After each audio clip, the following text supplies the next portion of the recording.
కొరింథీయులకు రాసినటువంటి 2వ పత్రిక 12వ అధ్యాయము 9వ వచన భాగం.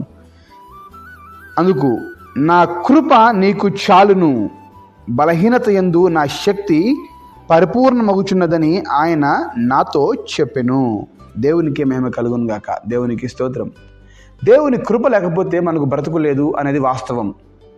దేవుని కృపే మనల్ని రోజు బ్రతికిస్తుంది. ఆయన కృప ద్వారానే మనము సమస్తము చేయగలుగుతా ఉన్నాము. ఏది చేసినా, ఏ మేలులు పొందుకున్నా, ఎంత గొప్ప ఆశీర్వాదం మన సొంతమైనా, లేదా మనం ఎంత సంపాదించినా, ఏం చేసినా కానీ ఆయన కృపని. సో ఇక్కడ మనం గమనించిన విషయం ఏంటంటే, బలహీనత యందు మన రక్షకుడైన యేసుక్రీస్తు దేవుని శక్తి పరిశుద్ధమైన నామములో ప్రియమైన పరిపూర్ణమగుచున్నదని నా హృదయపూర్వక వందనాలు శుభాలు తెలియజేస్తున్నాను అనే మాట మనం ఇక్కడ చూస్తా ఉన్నాం, చదువుతా ఉన్నాం. పౌలు భక్తుడు తన జీవితంలో పై వచన భాగంలో మనం గమనిస్తే బైబిల్ నందు ఆయన శరీరంలో ఒక ముళ్ళు ఉన్నదంట. అది ఎటువంటి ముళ్ళు ఉన్నది అనేది స్పష్టంగా తెలియపరచలేదు, కానీ ఒక ముళ్ళు ఉన్నది, ఒక బాధ ఉన్నది, ఒక బలహీనత ఉన్నది, ఒక ఇబ్బంది ఉన్నది, ఒక సమస్య ఉన్నది, ఒక పోరాటం ఉన్నది. అంతటి పోరాటంలో అంటున్నాడు, నా దేవుని కృప నాకు చాలు. ఏం చేస్తా కృప అంటే, బలహీనత యందు దేవుని శక్తి పరిపూర్ణమగుచున్నదని ఆయన నాతో చెప్పాడు అని తెలియపరుస్తూ ఉంది. ఈరోజు నీతో దేవుడు చెప్తూ మాట్లాడుతున్నాడు. నీలో ఏ బలహీనత ఉన్నది, ఏ సమస్య ఉన్నది, ఏ పోరాటం ఉన్నది, ఎటువంటి పోరాటమైనా, ఎటువంటి బాధ అయినా, ఎటువంటి బలహీనత అయినా కానీ ఆ బలహీనతల్లో దేవుని యొక్క శక్తి పరిపూర్ణమవుచున్నది, అనగా అధికమవుచున్నది. ఈరోజు నీ బాధ ఒకవేళ చిన్నది కావచ్చు, పెద్దది కావచ్చు, ఇంత కావచ్చు, ఇంత కావచ్చు, చెప్పుకోలేనంత కావచ్చు. అయితే నా దేవుడు చెప్తున్నాడు, ఆ బాధ, ఆ బలహీనత, ఆ పోరాటం కంటే దేవుని శక్తి ఇంకా అధికమైనది అని ఎవరు చెప్తున్నారు ఈరోజు అంటే, అని ఆయన నాతో చెప్పెను అని పౌలు భక్తుడు ఏ విధంగా చెప్పాడో ఈరోజు పరిశుద్ధాత్మ దేవుడు, దేవాదేవుడు నీతో చెప్తున్నాడు. ఆయన నీతో చెబుతున్నాడు. ఏమని చెప్తున్నాడంటే, నీ బలహీనతలలో, నీ పోరాటాలలో, నీ యొక్క నిందల్లో, అవమానాల్లో, ఒంటరితనంలో, బాధల్లో, కృంగుదలలో, నీరసంలో, పడిపోవటంలో దేవుని యొక్క శక్తి పరిపూర్ణమవుతుంది, దానికంటే ఎక్కువగా ఉన్నది.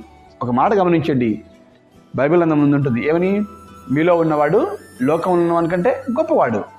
దట్స్ ఇట్, అంతేగా. నీకున్న బాధ ఉన్నదే, ఆ బాధ కంటే గొప్పవాడు. నీకు రోగం ఉన్నదే, ఆ రోగం కంటే గొప్పవాడు ఆయన. నువ్వు ఒక ఏ పోరాటం మధ్యలో ఉన్నావు, ఏ నిందల మధ్యలో ఉన్నావు, దానికంటే గొప్పవాడు ఆయన. చూడండి, ఈరోజు నీతో చెప్పేది దేవాదేవుడే. ఆనాడు పౌలు అన్నాడు, ఆయన నాతో చెప్పాను. ఈరోజు నువ్వు చెప్తున్నావా? నాతో దేవుడు మాట్లాడుతున్నాడు. చెప్పావా? ఎవరికైనా చెప్పావా? సాక్ష్యంలాగా చెప్పావా? దేవుడు నాతో మాట్లాడు. ఈరోజు ఆయన వాగ్దానం ఎత్తిపెట్టి దేవుడు నాతో మాట్లాడాడు. నిజంగా అలా మాట్లాడితే, అలా నువ్వు చెబితే నువ్వు ధన్యుడు. చెప్పండి. పౌలు భక్తుడు చెప్పాడు, దేవాదేవుడు నాతో చెప్పాడు, నా బలహీనతల్లో, నాకు శరీరంలో ముళ్ళు ఉన్నది, ఒక బాధ ఉన్నది, ఒక పోరాటం ఉంది, దీంట్లో దేవునికి శక్తి పరిపూర్ణమవుతున్నది. నీ బాధ కంటే గొప్పది అది. నీ బాధను తీసివేయడానికి శక్తి కలిగింది, నీకున్న సమస్య తీసివేయడానికి శక్తి కలిగింది. అది ఒకవేళ సమాధానం లేకపోవచ్చు నీ కుటుంబంలో, ఒకవేళ పోరాటంలో ఉండొచ్చు, ఒకవేళ ఆర్థిక ఇబ్బందులు ఉండొచ్చు, ఏదైనా కావచ్చు. నువ్వు పడుతున్నటువంటి బాధ కంటే నా దేవుని శక్తి గొప్పది అని నమ్మితే ఆటోమేటిక్గా దేవుని కార్యాలు చూడగలుగుతావు. పౌలు తన జీవితంలో గొప్ప సేవ చేయగలిగాడు గల కారణం ఏంటంటే ఇదే. పోరాటాలు లేక కాదు, సమస్యలు లేక కాదు. సమస్యలు ఉన్నాయి, పోరాటాలు ఉన్నాయి, కానీ దేవుని సేవ అద్భుతంగా చేయగలిగాడు. కారణం ఏంటంటే దేవుని యొక్క ఆత్మ నడిపింపు ద్వారా ఆయన అనుకున్నాడు, దేవుని వాక్యాన్ని నమ్మాడు. అదే మనకు తెలియపరుస్తున్నాడు. ఈరోజు నీకున్న సమస్య కంటే దేవుని శక్తి గొప్పది, బలమైనది అని నమ్ముతున్నావా? నమ్మితే నీ జీవితం అద్భుతం జరుగుతుంది. నువ్వు చెప్పలేనంత విధంగా నా దేవుడిని ఆశీర్వదించబోతా ఉన్నాడు. శారీరకంగాను ఆత్మీయంగాను రెండు రకాలుగా దేవుడిని దీవించాలని నేను ఆశపడతా ఉన్నాను. ప్రియమైన దేవుని బిడ్డ, దేవుని వాక్కు మనం బలపరిచేది. ఎవరైనా మన కంటే పెద్దవాళ్ళు, గొప్పవాళ్ళు, అధికారులే కావచ్చు, ఒక మాట చెప్పారనుకోండి, వెంటనే అనుకుంటాం, వాళ్ళు చెప్పారు, వాళ్ళు చేస్తారు. మా డాడీ నాకు మాట ఇచ్చాడు, మా మమ్మీ నాకు మాట ఇచ్చింది. పిల్లలు అంటారు, నాకు చెప్పారు, మా డాడీ మమ్మీ నాకు చెప్పింది కనుక నేను భయపడను. పిల్లల ధైర్యం అది. నీకంటే గొప్ప వాళ్ళు నీకు మాటిస్తే, వాళ్ళు చెప్పారు, మాటిస్తే తప్పరు అని అనుకుంటావు. ఒక కలెక్టర్ కావచ్చు, సీఎం కావచ్చు, పిఎం కావచ్చు, ఒక మాట చెప్తే ఏదో వాళ్ళు చెప్పారు కదా, జరుగుతుంది, చేస్తుందంటావు. కానీ ఈరోజు ఓ తల్లి కంటే, ఓ తండ్రి కంటే, ఓ అధికారి కంటే, ఓ కలెక్టర్, సీఎం, పిఎం, ఎవరికంటే కూడా నా దేవుడు ఓ బలమైన వాడు, గొప్పవాడు. ఆయన మాట ఇస్తే తప్పే దేవుడు కాదు. ఒకవేళ మనుష్యులు మాట ఇచ్చి తప్పుతారు కావచ్చు, అది కుటుంబంలో ఉన్న తల్లిదండ్రులని మొదలు పెడితే అధికారుల వరకు ఎక్కడైనా ఎవరైనా మాట తప్పవచ్చు. కానీ నా దేవుడు మాట ఇస్తున్నాడు, ఛాలెంజ్ చేస్తున్నాడు. ఏమనంటే, నీ బలహీనతలలో, నీకున్న బాధల్లో నా శక్తి పరిపూర్ణమగుచున్నది. అప్పుడే బాధ వచ్చినప్పుడే శక్తి అనేది, దేవుని శక్తి రిలీజ్ అవుతుంది. ఎప్పుడు? బాధ ఉన్నప్పుడే, సమస్య ఉన్నప్పుడే, బలహీనంగా ఉన్నప్పుడే కదా తెలిసేది ఆ బలం యొక్క విలువేంటో. దుఃఖంలో ఉన్నప్పుడే కదా తెలిసేది ఆనందం యొక్క విలువేంటో. రోగంలో ఉన్నప్పుడే కదా తెలిసేది ఆరోగ్యం యొక్క విలువేంటో. లేమిలో ఉన్నప్పుడే కదా తెలిసేది ఆ సమృద్ధి యొక్క విలువేంటో.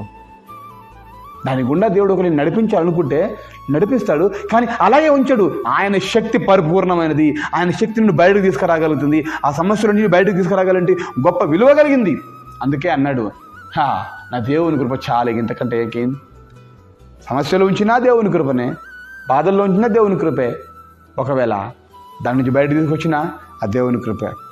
షడ్రక్, మెషక్, అబేద్నెగోలను అగ్నిగుండంలో వేస్తా అన్నా కూడా వేయండి, పర్లేదు. దాని నుండి దేవుడు రక్షించడానికి సమర్థుడు. ఒక మాట చెప్పారు, ఆ అగ్నిగుండం నుంచి రక్షించడానికి దేవుడు సమర్థుడు. ఒకవేళ మీరు అనుకుంటున్నారు, పిచ్చి వాళ్ళరా ఎలా రక్షిస్తారని, ఒకవేళ రక్షించకపోయినా కూడా నా దేవుడు సమర్థుడే. దేవునికి మహిమ. ఈరోజు బాధ బలహీనత ఏంది, నా బాధ పోవట్లేదు, రోజు దేవుని మాటలు వింటూనే ఉన్నాను కదా, నా సమస్య పోవట్లేదు అనుకుంటున్నావు. నువ్వు సమస్యను బట్టి బాధపడ మాకు, సమస్యను బట్టి అలాగే చూస్తున్నా మాకు.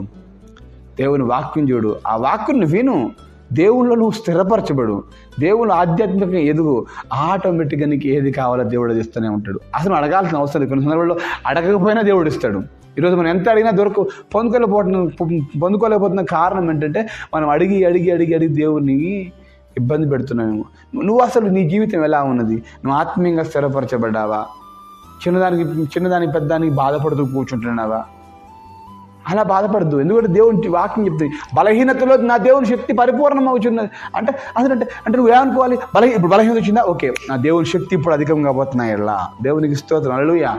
బాధ వచ్చిందా, నా దేవుని శక్తి నా మీదకి వచ్చేస్తుంది. కన్నీరుతో ఉన్నవా, దుఃఖంతో ఉన్నవా, దేవుని శక్తి నుండి కమ్ముకుంటా ఉంది. మానవ శక్తితో పోలిస్తే దేవుని శక్తి ఈ లోకంలో ఏ మానవుడైనా కావచ్చు, ఇంకెవరైనా కావచ్చు, వారందరి శక్తితో పోలిస్తే బలం కంటే నా దేవుని బలం ఎట్లాంటిదంటే గొప్పది. ఎట్లాంటి గొప్పది అంటే, ఎర్ర సముద్రాన్ని 2 పాయాలు చేయగల శక్తి కలిగింది, గొప్పది. ఎరికో కోట కూడా కూలగొట్టే శక్తి కలిగింది. చిన్న బాలుడి ముందు గొల్యాలను చంపగలని శక్తి కలిగింది. ఇలా ఎన్నని చెప్పగలుగుతాం? 1 కాదు, 2. ఆది కాండం నుంచి ప్రకటన గ్రంథం వరకు మనం గమనిస్తే 100,000 లెక్క పెట్టలేనని అద్భుతాలను దేవుడు చేశాడు. ఈరోజు ఆయన విశ్వాసం ఉంచినవాడు ఆ అద్భుతాల కంటే ఇంకా ఇంకా ఇంకా గొప్ప గొప్ప అద్భుతాలు చేయగలుగుతాడు, చూస్తారు అని దేవుని వాక్యం చెప్తా ఉంది. కనుక దేవుని వాక్కు నమ్ము, దేవుని వైపు చూడు. నీ బలహీనత ఉందా, బాధపడకు. బాధ ఉందా, బాధపడకు. నీ బలహీనతల్లోనే నా దేవుని శక్తి ఇంకా అధికంగా అవుతుంది. ఒకరి బలహీనంలో ఉన్నావు నువ్వు, ఇంకా నీ దేవుని శక్తి నువ్వు పొందుకో. దేవుడు ఆటోమేటిక్గా ఈ వాక్యం వింటుండగానే నువ్వు ఏ బలహీనతలో ఉన్నా కానీ, ఏ పోరాటంలో, ఏ ఒంటరితనంతో, ఏ నిందల అవమానం మధ్యలో ఉన్నా కానీ, నా దేవుని శక్తి నిన్ను కమ్ముకొని నీకున్న సమస్య నుంచి బయటకు తీసుకొని వచ్చును గాక. ఒకవేళ కొన్ని సందర్భాల్లో నువ్వు ఆ బాధ నుంచి డిప్రెషన్ నుంచి బయటకు రాలేకపోతున్నావు అని నా సమస్య తీర్చబడలేకపోతే అనుకుంటున్నావు, కానీ తెలియని మానసికంగా తెలియని గొప్ప సంతోషం నిన్ను కమ్ముకొనును గాక. దేవుడి మాట దీవించి ఆశించును గాక. ఈ మాటలు నమ్మిన నీవు నాతో పాటు కళ్ళు మూసుకొని ప్రార్థన ఏకీవించు. ప్రార్థన చేసుకుందాం. ప్రార్థన. మహాగరుడ వందనాలు, స్తోత్రం చెల్లించిన సహాయం తెచ్చి కృపను నుంచి కాబట్టి రక్షించండి, నీ కృపలో భద్రపరచండి. మీరు మాతో మాట్లాడిన అద్భుత మాటలు చూస్తున్నాం, కనపరుస్తున్నాం తండ్రి మా జీవితంలో.